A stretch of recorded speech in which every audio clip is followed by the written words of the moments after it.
ఏమైందంటే ఇప్పుడు హిరణ్యకశిపుడు తెలుసు కదా అందరికి, కొడుకు ప్రహ్లాదుడు. వీళ్ళు తండ్రి కొడుకులే శత్రువులు. మరి ఎందుకు అనంటే నారాయణుడిని పూజిస్తాడు కాబట్టి ప్రహ్లాదుడు, ఈయనకి నచ్చదు. మరి హిరణ్యకశిపుడు రాక్షస జాతి అని చెప్తారు. అయినప్పుడు ఎంతమందితో ఎన్ని హత్యా ప్రయత్నాలు చేయించినా ప్రహ్లాదుడిని ఆ విష్ణుమూర్తి రక్షిస్తూనే ఉన్నాడు. ఎందుకంటే హరిభక్తుడు కాబట్టి. ఇంకా చివరికి ఏం చేయాలి తెలియక తన సోదరి అయినటువంటి హోళిక అనే ఆవిడ్ని పంపిస్తాడు. సరే ఆవిడ్ని కూడా మట్టు పెడతారు, అయిపోతుంది, ఆవిడ చనిపోతుంది ఆ యుద్ధంలో.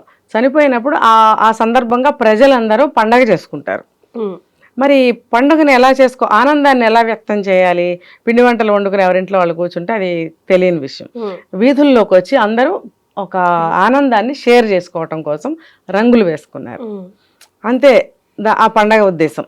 తర్వాత ఇంటికి వెళ్తారు, తలస్నానం చేస్తారు, తీపి ఏదన్నా చేసుకుంటారు, తింటారు. అలా ఉండేవి పాతకాలంలో పండగలు. ఇప్పుడు అలా కాదు.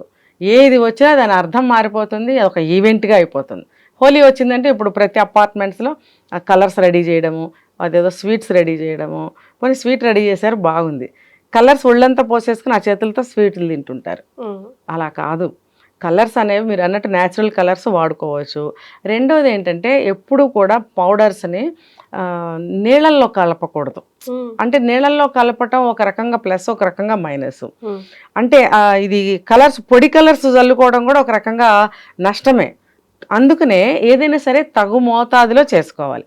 పౌడర్స్ జల్లుకున్నప్పుడు కళ్ళల్లో, ముక్కులో, నోట్లో పడకుండా చూసుకోవాలి, చెవుల్లో వాటిల్లో.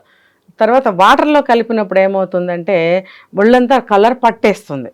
రెండిటి వల్ల ప్లస్లు మైనస్లు ఉంటాయి కాబట్టి ఏం చేయాలి? తగుమోస్తరుగా చేసుకోవాలి. ఒక మంచి కలర్స్ వాడుకోవాలి. ఒంటికి అంటుకోని కలర్స్, కొన్ని కలర్స్ కాయగూరల నుంచి వాటి నుంచి తీస్తారు. అంటే బీట్రూట్ అలాంటివి. బీట్రూట్ స్క్రాచ్ చేసుకున్నా దాన్ని కూడా వాడుకోవచ్చు. పాలకూర, కొత్తిమీర, పుదీనా అలాంటివి కూడా చేయొచ్చు. కొంచెం కలర్ పిల్లలకి ఇంట్రెస్టింగ్ గా కనిపించడం కోసం మాత్రమే. మెయిన్ ఏంటంటే వాటర్లో కలిపి పిచికారీలు కొట్టాలి. నాకు బాధ అనిపిస్తుంది, కోపం వస్తుంది. అదేమవుతుంటే స్కిన్ అలర్జీలకి దారితీస్తుంది. అన్ని పడవు కదా, కళ్ళకు వస్తుంది. కళ్ళకి తర్వాత ఈ చెంపలంతా దురదలు వదలవు, ముఖ్యంగా కలర్స్ వదలవు. మర్నాడు ఆఫీసులకో స్కూల్కో వెళ్ళాలి, అందరూ ఒకళ్ళనొకళ్ళు హేళన చేసుకుంటూ జోకులు వేసుకుంటూ ఇంకా అలా గడుస్తుంది అనమాట. ఎలా చూసుకున్నా అదంత మంచిది కాదు.